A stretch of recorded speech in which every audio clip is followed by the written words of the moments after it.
हज़रत अली फरमाने लगे, अपने रब के अलावा किसी से उम्मीद वबस्ता न करना। और फरमाया, अगर डरना हुआ ना कभी तो अपने गुनाहों से डरना।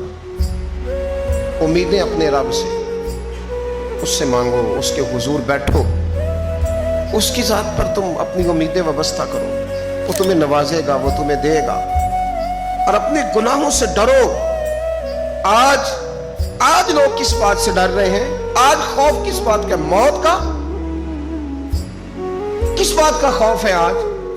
ये सारा कुछ जो बताया जा रहा है, कराया जा रहा है, तो खौफ किस बात का है? अल्लाह का, गुनाहों का, मौत का, सिर्फ मौत का। उस बात से भाग रहे हो जिससे बच ही नहीं सकते, उससे। काश जिस धड़ल्ले से लोग मौत से डरते हैं, इतना अपने गुनाहों से भी डरते। हज़रत अली फरमाया करते थे, तुझे जो चीज तबाह करेगी वो तेरे गुनाह हैं। डर अपने गुनाहों से, डर अपनी गलतियों से। और इंसान का गुनाह उसे कमजोर करता है, उसकी नेकी उसे ताकतवर करती। मौला कायनात ने हमें दर्स दिया प्यार करने वालों को कि अपने गुनाहों पर गौर करके उनसे डरो। अपनी जिंदगी पीछे पलट के देखो ना, कितनी शामें गुनाहों में गुजरी और कितने दिन धोखे में गुजरे।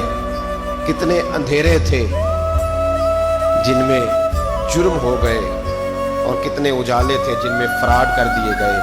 अपने गुनाहों से डरो। हज़रत मौला अली शेर खुदा कर्रमल्लाहु तआला वजहुल करीम इरशाद फरमाने लगे,